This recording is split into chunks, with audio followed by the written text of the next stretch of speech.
Sorga itu sempit. Jadi kalau orang gemuk nggak bisa masuk sorga.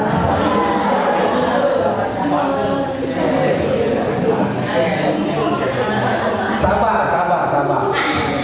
Di dalam dunia ada dua jalan, lebar dan sempit. Yang lebar itu neraka, bebas masuk kencang dan dia lebar. Yang mau sorga sempit, disaring, jadi orang gemuk nyangkut di pintu sorga. Ada caranya sahabat, jalannya mesti miring. Jadi saking miringnya orang gemuk, pintu sorga jauh sampai ujung pintu sorga dia udah kurus. Ya, itu tujuan apa saja ya. Oke, Bapak Ibu, saudara-saudara sedama, tadinya saya mau masuk tema ceramah beneran. Ya, ceramah yang buat konsentrasi. Cuman saya lihat ini banyak yang kecil-kecil ini, banyak kutu-kutu kecil ini nih. Jadi temanya saya robah, kebetulan mau menjelang Imlek juga ya. Mau menjelang Imlek itu ada yang nanya saya, Romo, ini sembayang buat para leluhur menjelang Imlek ini ada hubungannya nggak sih sama agama Buddha gitu loh? Apa saya nyasar ini kalau sembahyang buat para leluhur? Ada samseng, ada kepala babi, ada bandeng, ikan, ayam, segala ayam kakinya ditekuk masuk ke dalam segala macam. Dosa nggak, apa nyampe nggak, ada nggak sih pelajarannya di ajaran agama Buddha gitu? Ya, maka nanti saya setelin di sini. Terus kemudian kan di dalam sembayangan itu kan nggak mesti orang yang hidup, yang udah meninggal yang ada kan. Makhluk peta juga ada di situ. Makhluk peta kan ada 4 kelompok ya. Para Datu Pajibika peta, Kupa Pipasika peta, Nijamata Nika peta, dan Kalakancika peta. Jadi makhluk para Datu Pajibika peta itu memang makhluk yang bisa makan makanan dari sembayangan. Yang kedua itu yang namanya Kupa Pipasika peta, itu setan kelaparan sama setan kehausan, itu kelompoknya. Kalau emak kita bilang nanti kalau sembayang sama leluhur kita nggak disembayangin, nanti leluhur kita jadi setan kelaparan sama setan kehausan, itu benar. Ada nomor 2 kelompoknya. Ini ajaran Sang Buddha semua ya yang saya ajarin, bukan yang menyimpang ini. Sekarang saya mau tanya, ini orang Tangerang paling jauh-jauh di sini. Sembayang 1 tahun ada berapa kali? 3 kali. 3 kali, yang tua-tua jago kan. Betul, biarin aja dia jawab. Karena yang kecil-kecil ini, yang kutu-kutu kecil ini nggak tahu dia. Dengerin. Yang kalau kamu dengar sekarang kamu masuk surga. Ntar ditanya sama dia ngomong. Nah, sembayang 1 tahun untuk sembayang kepada leluhur ada 3, betul. Nomor 1, mudah-mudahan salah. Sembayang pagi namanya apa? Sembayang pagi namanya apa? Cengbeng apa benceng?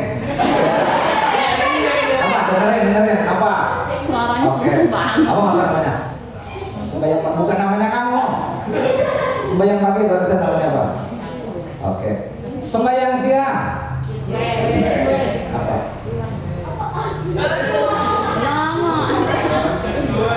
Apa?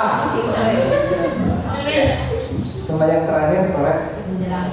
Oke, itu benar. Ya, jadi sembahyang pagi namanya cengbeng, sembahyang siang citwe, sembahyang sore itu. Nah, itu ada ngaromo pelajarannya di dalam ajaran agama Buddha. Detailnya itu ada di tradisi kita. Tetapi secara garis besar di ajaran agama Buddha memang ada. Ya. Ntar saya setelin setan beneran yang makan sesajen, mau nggak? Berani nggak? Siang jangan takut, kalau malam boleh takut ke sana. Ntar setannya ini kukunya panjang, itu beneran setan beneran. Kukunya panjang, giginya panjang, rambutnya panjang, makan sesajen ini. Berani apa nggak? Tanya temannya, berani apa nggak?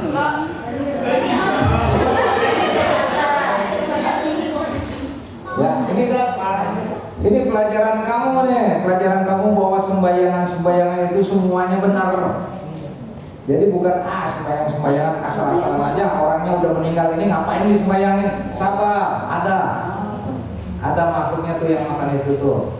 Sekarang kamu belajar nggak ajaran agama Buddha? Tahu nggak yang namanya syair Iro Buddha Sutta? Ayo. Tahu nggak yang namanya Iro Buddha Sutta? Nggak apa-apa, jawab aja bebas di sini, yang mau nggak masuk penjara. Jawab, yang jawab benar masuk surga, yang belum jawab benar nunggu di depan surga. Ayo loh. Oke, surga di telapak kaki ibu ya. Makanya nanti jangan sembarangan sama ibu ya. Kita semua lahir dari mana? Yang kecil, kamu lahir dari mana? Mamanya yang mana? Ada yang datang mamanya kan di sini? Mana mamanya? Sini nggak ada. Jadi artinya apa? Surga di telapak kaki ibu. Kamu ingat bahwa kamu lahirnya dari ibu. Nah, dari perut ibu. Ada yang lahirnya dari jempol kaki ibu, nggak ada kan? Dari perut ibu. Kamu tuh dari kecil udah disayang sama ibu. Waktu di dalam perut aja ibu tuh sayang sama kamu. Sampai makannya aja dijaga sama ibu. Kalau ibunya makan pedas, kamu di perutnya takut kepedesan. Kalau ibunya makan yang asam-asam, takut di dalam perutnya kamu keaseman. Maka pada waktu kamu di dalam perut, ibu sayang sama kamu, makannya hati-hati. Ya, bahkan kamu dijaga di sini nih di dalam perut. Jangan sampai kesenggol anak saya. Kenapa? Kalau kesenggol kepalanya, ntar kepalanya peang. Ntar kena hidungnya pesek. Udah dijagain gitu loh. Ya, makanya surga benar-benar di telapak kaki ibu. Kenapa? Karena kita harus sujud sama ibu. Itu loh. Walaupun biku, walaupun apa, kita sujud sama ibu. Ya, artinya apa? Artinya kamu tuh dibesarkan sama orang tua yang kecil-kecil. Apakah kamu tahu kerjaan orang tua kamu apa? Kamu nggak tahu. Pokoknya yang penting mana lapar, minta makan, jajan.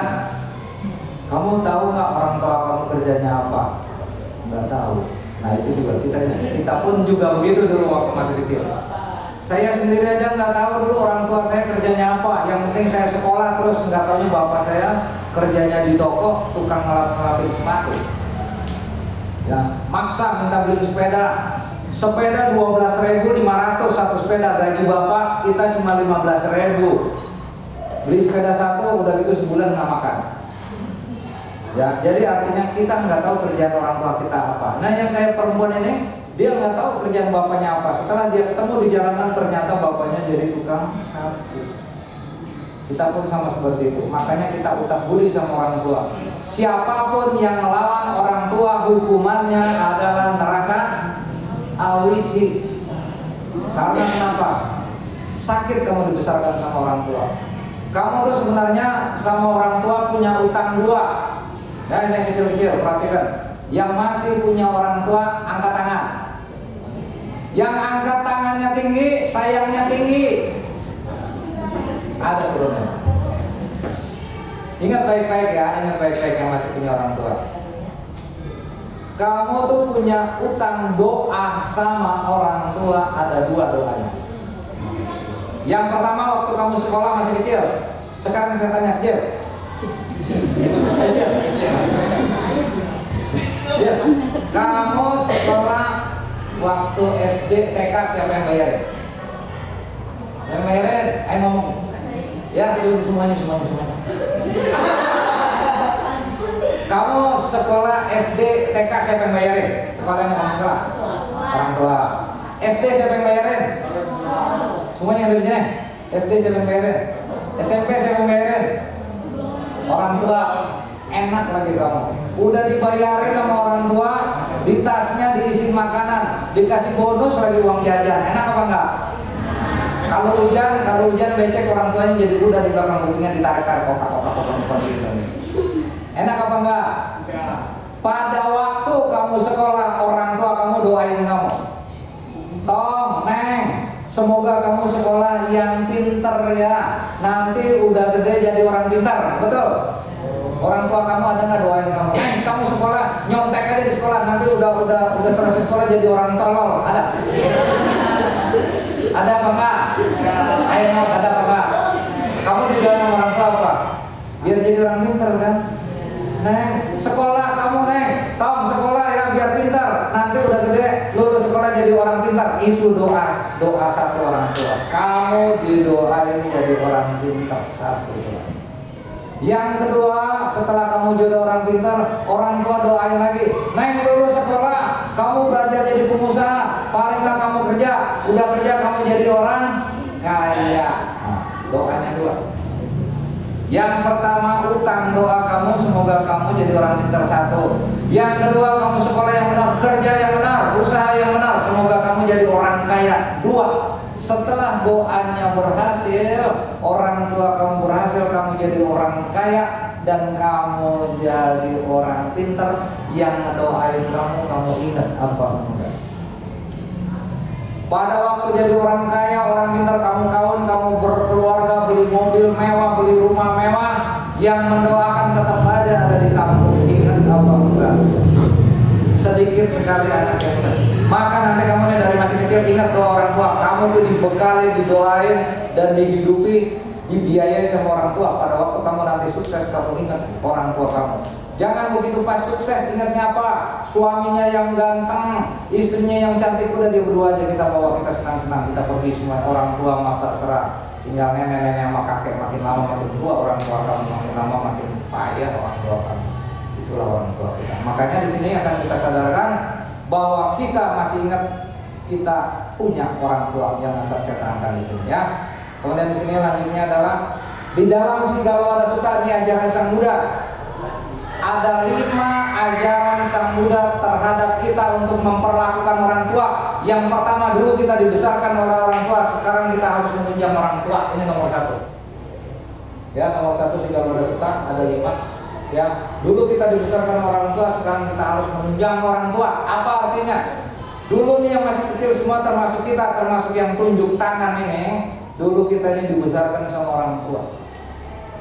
Ceritanya begini, pada waktu kita kecil, kita dibiayain orang tua, kita disekolahin orang tua, didoakan ada 2, yang tadi makin lama makin jaya, kita makin hebat, tetapi orang tua kita makin lemah.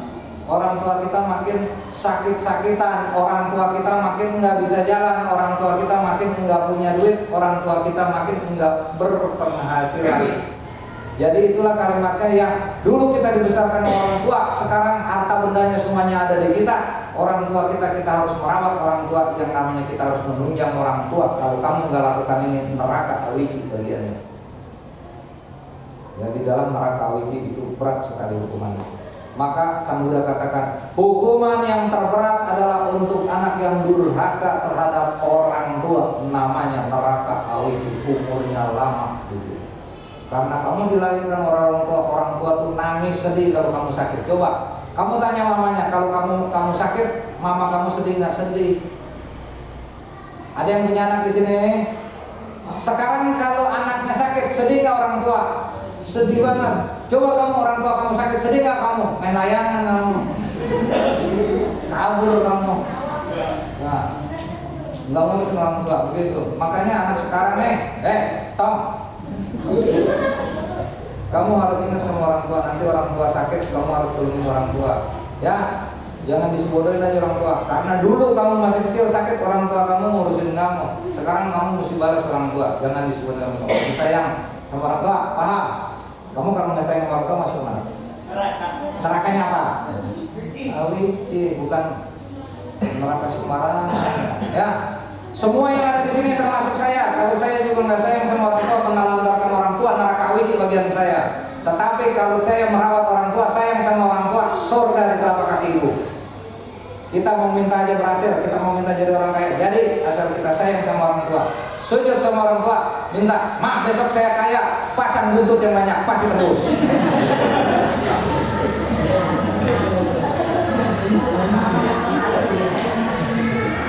Ya, di dalam Sigala Sutta Sang Buddha ajarkan 5 cara anak memperlakukan orang tua. Yang nomor 1, dulu kamu dibesarkan orang tua, sekarang kamu harus menunjang orang tua. Itu nomor 1.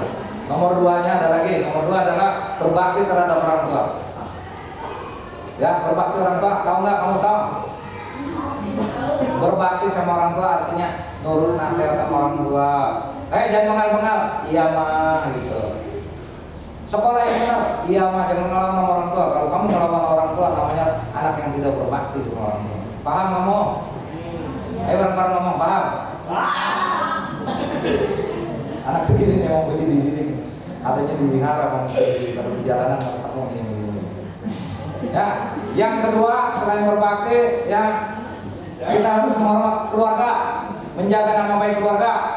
Ya, orang tua kamu bilang apa kalau menjaga nama baik keluarga? Tom, jangan jadi maling. Ya, Tom, jangan main judi, jadi penjudi. Ya, nanti jelek-jelekin nama orang tua, jangan mabuk-mabukan, itu salah satu.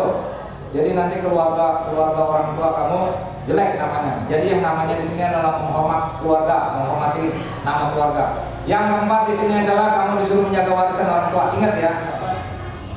Sang Buddha katakan di dalam Sigalo ada sutta yang paling bahaya juga salah satunya adalah warisan orang tua. Ya, menjaga warisan orang tua. Mudah-mudahan di sini anak yang di sini nih kepoinya banyak-banyak, syukur. Pada waktu orang tua kamu masih muda, dia tuh ngumpulin harta. Orang tua kamu ngumpulin harta. Kenapa? Buat nanti kalau orang tua kamu meninggal, anaknya tidak terlantar. Tuh orang tua hebatnya begitu. Harta apa pokoknya dia kumpulin, rumah kecil-kecil dia kredit sampai udah lunas nanti buat anak saya. Itu orang tua. Tapi apa yang terjadi? Begitu pas orang tuanya meninggal punya anak 5, anak-anaknya rebutan harta. Anak yang pertama misalnya orang kaya, yang kedua sedang, yang ketiga sedang, yang keempat miskin, yang kelima miskin, yang miskin dibohongin sama yang kaya. Harta warisan diurus sama pokoknya yang paling kaya. Cik, dek, pokoknya kamu beres, tinggal terima duit dari orang tua, nanti harta kekayaan kita jual. Ya, kita bagi semuanya. Yang dibagi yang mana? Yang gede yang orang kaya dapat banyak, yang miskin dapatnya dikit. Kenapa dia bilang? Dek, kamu mau orang miskin, megang duitnya jangan banyak-banyak ya, ntar kalau banyak-banyak megang duit kamu kaget jadi stroke. Megangnya dikit aja dibohongin adanya yang kecil. Yang adanya mah saking lugu, saking mau iya dah kok, berapa aja diterima yang penting dapat duit dikasih dikit sama kokonya. Kokonya bawa kabur, ya begitu pas nanti duitnya habis sama kokonya habis, Sang Buddha katakan yang bawa lari warisan orang tua terlahir akan jadi petak atau jadi setan nantinya, ya namanya serakah. Kalau orang serakah itu maka Sang Buddha kasih rambu-rambu di dalam Sigalo Sutta, hati-hati dengan warisan orang tua. Nah yang kelima, ini yang kelima adalah aku akan mengurus pemberian sesajen kepada sanak keluargaku yang telah meninggal dunia. Ya ada 5. Jadi di sini nomor 5 kamu nggak disalahkan kalau sembahyang yang tadi saya bilang itu cengbeng, sidwe, 1 Januari. Enggak. Ada yang bilang, Romo, ini sembahyang setan, betul? Kamu kenapa? Kalau kamu makan susu sembayangannya makan bekas setan. Enggak apa-apa kalau doyan, kalau nggak doyan nggak apa-apa. Romo dibuang apa jangan? Kalau saya makan aja. Karena di zaman dulu begini ya. Romo, kenapa ya sembayangan itu ada daging, ada babi, kepala babi gede banget gitu ya. Ada daging babinya kadang bulat, ada yang lain-lain. Boleh nggak sih sebenarnya kalau tradisi nggak masalah ya. Jadi jangan dilarang banget karena di zaman dulu kalau orang Cina itu kalau nggak sembayang nggak makan daging. Ya, karena orang Cina kita dulu susah ya, dia kalau nggak makan daging, nggak makan bekas sembayangan dia nggak makan dagingnya tuh nunggu sembayang. Kalau sembahyang ayo babi dikepung-kepung sama ayam dikepung-kepung ditangkap. Terus dipotong sembayangnya begitu dan sembayang dia pesta makan bekas sembayang gitu loh. Yang kebanyakan kalau bekas sembayang itu dimakan karena keluarganya dia memang makan dagingnya itu bekas sembayang. Ya. Oke, Romo, sekarang ini untuk orang yang meninggal atau bagaimana? Atau yang masih hidup? Yang meninggal, ada nggak yang meninggal yang lain lagi? Ada ceritanya di dalam Tirokuda Sutta ya. Kisahnya begini. Raja Bimbisara dulu dengan Sang Buddha, dia mau tanya, Bante, sembahyang kepada leluhur itu bisa apa enggak? Kemudian Raja Bimbisara dipanggil sama Sang Buddha. Kamu kemarin, Raja Bimbisara datang di satu sisi, Nama Sekara di satu sisi, kemudian Anjali duduk di satu sisi. Tanya, Bante, pada Sang Buddha, sembahyang kepada leluhur benar apa enggak? Benar. Kemudian si Raja Bimbisara sembahyang. Dia merasa yang pertama sembahyang kepada leluhur itu enggak ada, katanya. Dia sembahyang sendiri. Dia bikin meja buah-buahan segala macam besar. Hari pertama Raja Bimbisara sembahyangnya berdoa untuk keluarganya dan untuk kerajaannya. Dia sembahyang. semoga kerajaan saya makmur, semoga anak-anak saya makmur. Leluhurnya disebut apa enggak? Enggak. Setelah selesai sembahyang, dia pulang ke kerajaan, dia tidur, malamnya dia diganggu. Ada suara berisik-berisik di kamarnya, di ruangannya, meja pada jalan sendiri, kemudian panci pada terbang-terbangan semuanya, gelas jalan sendiri, semua jalan sendiri. Bingung dia, apa terbang-terbangan ini? Kok orangnya nggak ada? Siapa ini? Kemudian paginya dia menghadap Sang Buddha. Bante, kenapa waktu pagi saya sembahyang, malamnya itu di rumah saya diganggu, ada suara aneh, ada piring terbang, meja terbang, jalan terbang, bangku pada jalan sendiri. Kenapa Bante? Kemudian Bante, Sang Buddha tanya kepada Raja Bimbisara, Raja Bimbisara, waktu sembahyang kamu ngomongnya apa? Saya bilang semoga rakyat saya makmur, sayanya juga jadi orang kaya, anak-anaknya juga jadi raja lagi semuanya. Apakah kamu ada ngomong bicara dengan para leluhur? Tidak Bante. Nah, itulah leluhur kamu yang marah. Kalau gitu bagaimana Bante? Kita ulang lagi, sembahyang lagi untuk para leluhur. Baik Bante. Kemudian Raja Bimbisara sembahyang lagi, dari mulailah dia sembahyang ngomongnya untuk para leluhur. Disinilah umat Buddha timbul memberikan pelimpahan jasa kepada para leluhur. Nah, apakah kamu lihat makhluk peta bisa makan sendiri pada waktu sembahyang itu? Kalau yang tidak kelihatan itu pelimpahan jasanya. Kemudian Raja Bimbisara dipanggil, Raja Bimbisara kemari kamu. Kemudian dia namaskara lagi, kemudian Raja Bimbisara duduk di satu sisi. Sekarang kamu lihat, saya bukakan mata batin kamu. Dibukakan mata batinnya, lihat siapa yang datang ini. Wih, itu kenapa ya orang pada kurus, pada telanjang, kurus pada datang kemari. Raja Bimbisara, itu adalah leluhur kamu. Lah, leluhur saya kok kayak begitu ya? Nih, saya akan tuangkan air pelimpahan jasa, kan? Kalau Bante tuangkan air, tahu kan semuanya pelimpahan jasa, ya? Tahu nggak? Semuanya pernah datang Bante sini? Tuang. Ya tahu wariwaha pura paripurentisa garang ewang eto dinang petanang. Nah, itu petanang untuk para peta semuanya. Petanang upaka pati ditang patitang tumang kipamewa sami jatuh sabe purentusang apa canto manaraso ma yata maniyotiraso yata sabi etiona. Pada waktu air dituangkan ini sama Sang Buddha, air ini berubah menjadi sebuah danau. Karena Raja Bimbisara sudah lihat, airnya dituang sama Sang Buddha berubah menjadi sebuah danau. Danau ini airnya bersih sekali, danau surgawi. Yang makhluk yang tadi kurus kering semuanya pada berenang, pada mandi dan pada minum sepuas-puasnya. Mereka kehausan sekali. Dia minum di air bening itu tadi, dia mandi dan badannya semuanya jadi bersih sehingga dia tidak kehausan. Kemudian yang kedua, Sang Buddha, Raja Bimbisara memberikan jubah kepada Sang Buddha, pelimpahan jasa jubah. Sekarang lihat Raja Bimbisara, pelimpahan jubah akan dibacakan lagi sama Sang Buddha pelimpahannya. Makhluk yang telanjang tadi berubah menjadi pakaian surgawi, mengkilap semuanya. Kok Bante yang tadinya telanjang sekarang badannya bagus, yang bersih, pakaiannya juga bagus karena berkat pelimpahan jasa dari pemberian jubah. Yang ketiga, kemudian Sang Buddha dikasih makan semua beserta 500 anak buahnya semua, makan semua bareng-bareng. Sang Buddha memberikan pelimpahan jasa makanan lagi. Dan ternyata makhluk yang kurus kering yang tadi kelaparan makan dengan sepuas-puasnya, berkat pelimpahan jasa badannya jadi pada gemuk semuanya, kayak yang itu.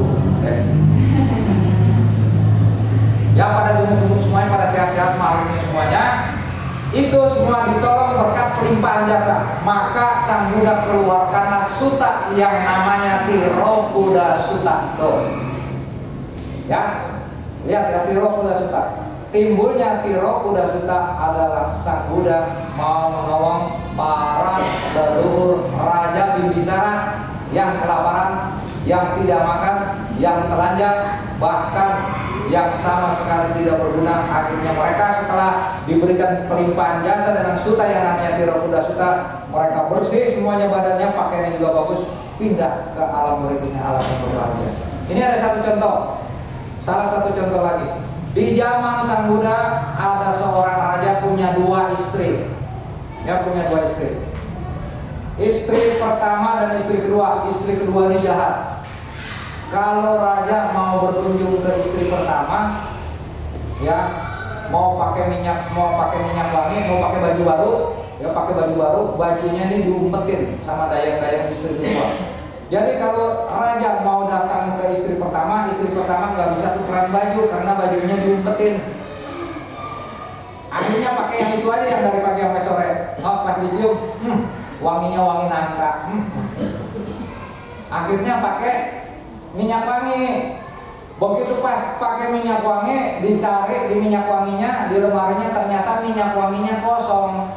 Ditumpahin lagi sama istri muda, suruh dayang-dayang tumpahin minyak wanginya, ditumpahin minyak wanginya. Sehingga istri tua nggak pakai minyak wangi, jadi wangi asli. Nah, yang ketiga setelah raja pulang, istri tua tidur capek dia tidur. Ternyata di tempat tidurnya tuh dipakai getah-getah yang gatal, bikin gatal ya. Jadi istri tua tuh badannya tuh pada korengan, gatal karena dijahatin itu ya. Kalau istri muda nggak apa-apa sekali. Apa yang terjadi? Tidak lama kemudian istri muda ini meninggal dunia. Pada waktu istri mudanya meninggal dunia, 3 hari berikutnya datang makhluk yang jelek, makhluk telanjang korengan, telanjang. Wah, jelek sekali, kurus telanjang korengan. Nama sekarang di depan istri tua. Istri tua kaget. Siapakah kamu? Makhluk apakah kamu? Kemudian dia nangis, makhluk ini dia bilang, saya adalah arwah istri muda yang dulu pernah hidup bersama dengan kamu. Kenapa kamu telanjang begini? Karena waktu dulu saya yang ngumpetin baju-baju kamu waktu raja mau datang ke rumah kamu. Ya. Kenapa kamu badannya bau begini? Karena dulu minyak wangi yang kamu mau pakai saya yang tumpahin, dia jadi minyak, jadi bau sekali ya badannya. Kenapa kamu pada korengan begini? Karena tempat tidur kamu saya yang pakai getah-getahnya. Kemudian istri tua raja bilang, oh kalau gitu kamu yang jahatin saya. Sekarang kamu mau minta apa? Minta tolong, minta pelimpahan jasa. Dengan cara bagaimana? Panggil semua orang, panggil semua biku, adakan sembayangan. Setelah sembayangan, kasih jubah, kasih makan. Pada waktu sang Buddha membacakan pelimpahan jasa, nah ingat ya, ini Bapak Ibu ya. Ya, yang tadi itu istri tua raja itu, pada waktu sang Buddha baca nih ya, ingat ya Ibu ya. Tapi Ibu harus kasih dana dulu ke sang Buddha atau ke biku atau ke siapa, atau dana kepada siapa. Pelimpahan jasanya di sini. Pada waktu dituang air itu, yatha wariwaha pura bari bulan kisa garang hewa mewah itu dinangna petana rupa kata. Kamu semua nyebut, semoga perbuatan baik saya ini bermanfaat untuk membantu leluhur saya yang membutuhkan. Ingat ya. Pokoknya perbuatan nanti nih ada pati dana atau sembahyang Citwe atau sembahyang 1 Januari siap. Misalnya kamu nanti di sini manggil biku, pada waktu biku memberikan pelimpahan jasa, kamu sebut jangan untuk kamu ya. Kamu sebutnya semoga leluhur kamu ini menerima pelimpahan jasa saya dan semoga dia berbahagia tuh. Jadi si istri tua itu minta, istri muda itu minta pada waktu pelimpahan jasa sebut nama saya. Kata istri muda, sebut nama saya, semoga saya berbahagia. Oke. Jadi waktu sang Buddha menyebut pelimpahan jasa, istri tua bilang, semoga istri muda ini berbahagia atas pelimpahan jasa saya. Apa yang terjadi setelah itu? 3 hari kemudian, seorang dewi terbang, wangi sekali ya, dewi terbang, menari-nari terbang semua dengan selendang sutra yang bagus. Ya ini namanya kampung aman, Bojong Nangka. Wanginya itu putri dari Bojong Nangka sampai ke Cikampek. Wangi sekali tuh, sampai ke sana. Karena siapa? Dewi, minyak wanginya bagus. Gak kayak kamu cinci semuanya. Saking pengen minyak wangi, numpang ke mall. Ke mall mana? Numpang semprot. Itu tes, numpang semprot tes, semprot. Wangi. Mau beli nggak? Nggak, numpang semprot doang, wangi doang. Ya kalau Dewi nggak. Jadi pelimpahan jasanya itu diterima, akhirnya si Dewi ini berhasil menjadi seorang Dewi dari berkat pelimpahan jasa. Ya oke. Sekarang di sini kita lihat. Ya. Bola dunia ini ada 1, yang bumi namanya 31. Ya, di sini ada 31 alam kehidupan. Di sini ada 4 makhluk peta, makhluk apa ya? Ya, ada 4 makhluk penderitaan: alam neraka, alam manusia, alam peta, alam asura, ini 4 ya, alam setan ya. Di dalam 4 alam peta ada 4 peta, ada 12 peta, ada 21 peta. Yang 4 peta ini yang kita ambil yaitu peta yang satu ini, yang namanya Parada Pajika peta, Kupa Pipasika peta, Nija Matanika peta, dan Kalakanika peta, masing-masing yang tadi saya bilang tadi ya. Jadi yang namanya Parada atau Pajika peta, setan yang bisa disembayangin makan sembayangan. Kenapa? Romo, kok kenapa setan itu doang yang bisa makan sembayangan? Karena dulu dianya tuh orang baik. Ya, orang baik kok bisa jadi setan, Romo? Karena dia kira dia sebenarnya orang baik, dia berbuat jahat karena terpaksa akhirnya dia jadi setan. Tapi setan yang orang baik. Romo, kok ada setan baik? Ada, setan baik ada. Nanti juga kamu kalau orang baik, kamu bikin salah jelas masuk jadi setan dulu. Sama juga Romo.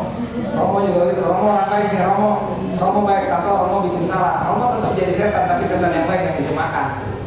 Yang lain nggak bisa makan, itu ya setan Parada Pajika. Ya, sembayangan kayak orang tua kayak begini, kamu sembayang. Ya, di sini udah pernah sembahyang kayak gini. Cit gue ada, cit gue apa Patidana. Sini ada Patidana, sama ya Patidana di sini. Ya cuma Patidana di sini kesianan ya, di Wihara kesianan. Yang paling depan buat tiao. Ada jeruk, ada apel, mejanya gede. Yang munduran dikit tiao, yang jauh dikit gopek, yang di ujung isinya ciki, cepek. Jadi ini beneran ini. Jadi kalau kamu sembahyang sekalian yang bisa ngeliat makhluk itu ada kayak gitu. Jadi jangan dibilang, Romo sembahyang kagak ada gunanya, sabar, karena kamu nggak tahu. Percuma kalau sembahyang nggak ada gunanya, leluhur kamu nggak tahu, leluhur kamu pasti tahu. Ada yang tahu film Cengbeng nggak? Cengbeng ada yang tahu? Nggak ada yang tahu Cengbeng? Saya setelin Cengbeng ya biar kamu tahu anak kecil.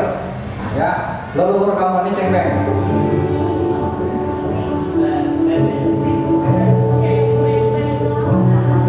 Cengbeng, yang juga dikenal dengan istilah Cimbi, adalah sebuah kegiatan ziarah makam untuk menghormati arwah leluhur yang dilaksanakan setiap tanggal 4 atau 5 April setiap tahunnya.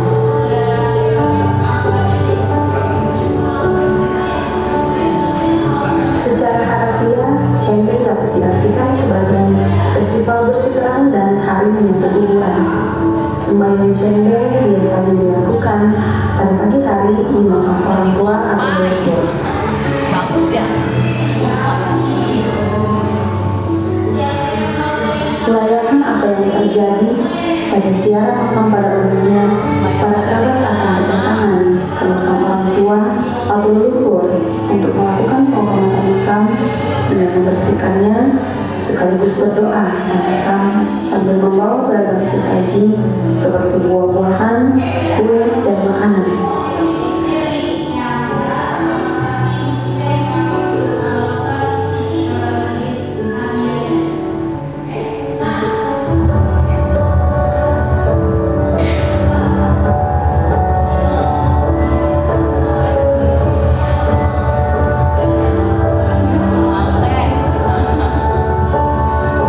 Dengan sembahyang Cengbeng ini, semua kerabat keluarga, saudara, dan anak-anak bisa berkumpul bersama sehingga hubungan tali silaturahmi semakin erat terjalin.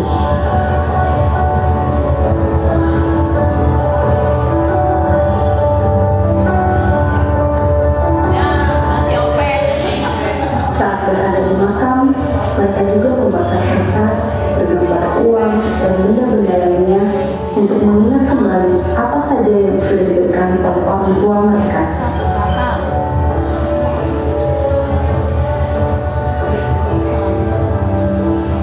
Mereka akan meletakkan kertas 5 warna sebagai penanda kalau mereka sudah selesai membersihkan makam dan menaburkan bunga. Penghormatan dan berbakti kepada orang tua dan leluhur adalah suatu keharusan, terutama ketika orang tua masih hidup dan setelah meninggal pun harus terus dihormati dan dikenal.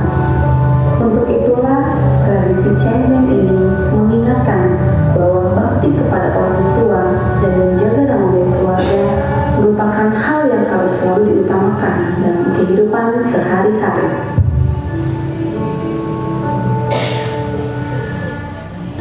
Ini ada yang cerita yang setan namanya Nija Matanika peta.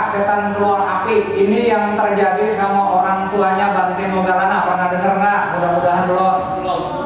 Kamu tahu. Cerita Bante Moggallana, orang tuanya masuk neraka menjadi setan yang keluar api ya.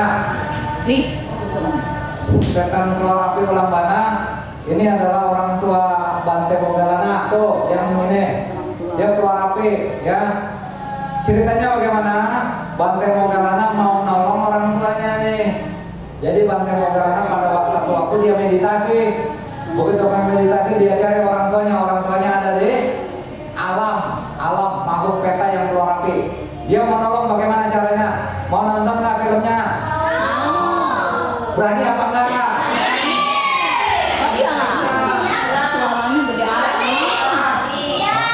Kamu ngomong berani-berani kamu ngumpet dah. Ya, kita lihat. Ini ada di dalam cerita agama Buddha, di dalam Dhammapada ya. Jadi Bante Moggallana mencari orang tuanya pada waktu dia meditasi masuk ke alam. Mana orang tuanya? Ternyata orang tuanya lahirnya menjadi peta itu yang keluar api itu. Bagaimana cara nolongnya? Kita saksikan film berikut.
biasa, akhirnya orang tuanya langsung tertolong ya.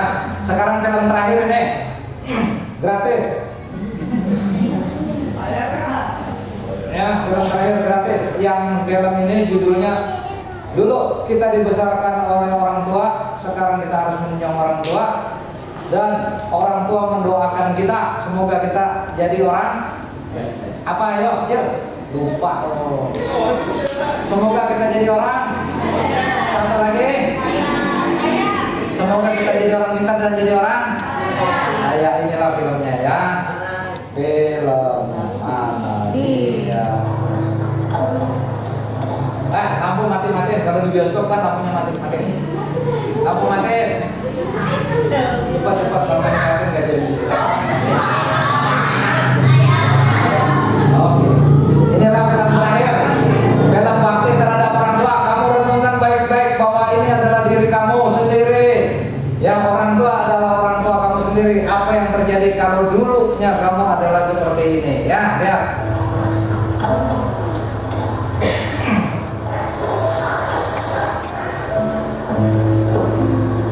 最爱吃的荷叶粉蒸肉，蒸肉多吃点。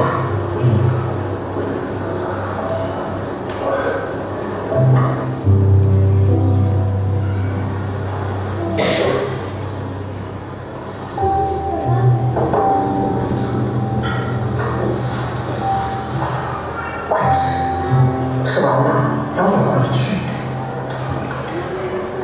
没事，不着急。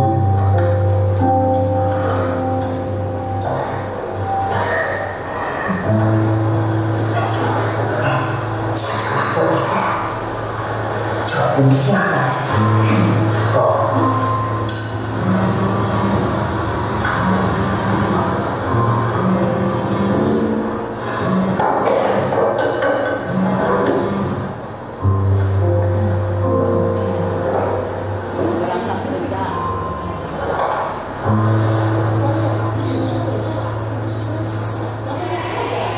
我知道了，你先把文件准备好，这实际在生活等我。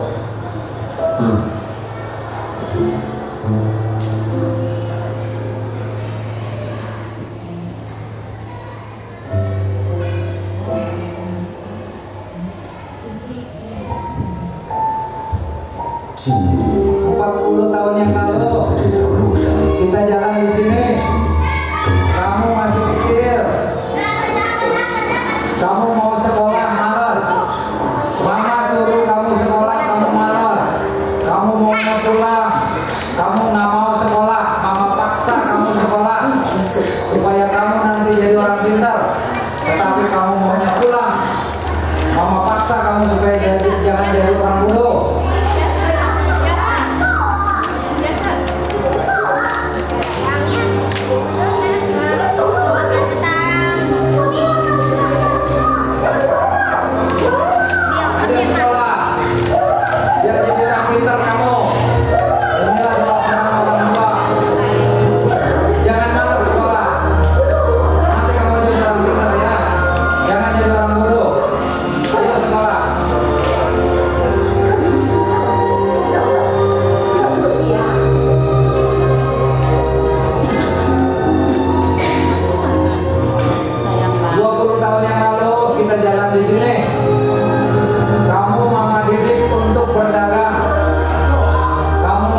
Supaya jualan, tapi kamu malas, kamu maunya pulang, disuruh dagang sama mama, kamu nggak mau, tapi mama paksa kamu supaya kamu bisa dagang.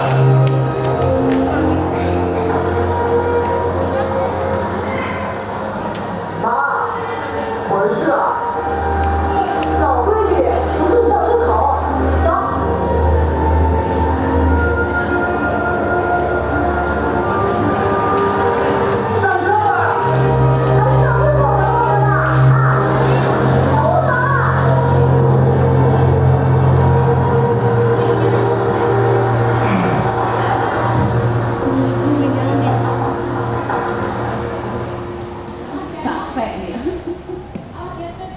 Sekarang setelah 40 tahun lamanya, kamu sudah jadi orang pintar, kamu sudah jadi orang kaya, kamu sudah jadi pedagang kaya, kamu punya mobil mewah, kamu punya rumah besar, kamu lupa sama yang mendoakan kamu. Mama sudah sakit-sakitan, kamu datang ke mama hanya 40 tahun sekali. Kamu lupa yang mendoakan kamu lupa yang menyekolahkan kamu dulu. 他这是你看看。 我先走了。 Sekarang kamu udah jadi orang kaya, mobil kamu mewah, kamu lupa sama mama.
Jaga barang-barang Anda jangan sampai ketinggalan.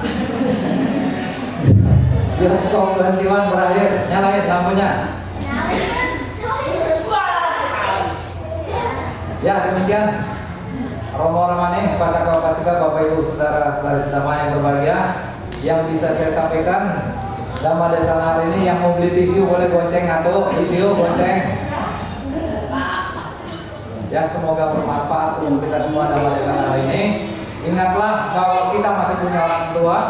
Yang masih punya orang tua, rawatlah orang tua sebaik-baiknya. Jangan sampai nanti orang tuanya udah meninggal, nangis di batu nisan pun sampai keluar darah pun orang tua tidak akan hidup kembali. Maka mumpung orang tua masih sehat, orang tua masih ada, senang-senangilah orang tua. Ini kan hari Minggu, mulai sekarang bubar dari wihara, ajak orang tua ke mall sampai mall tutup.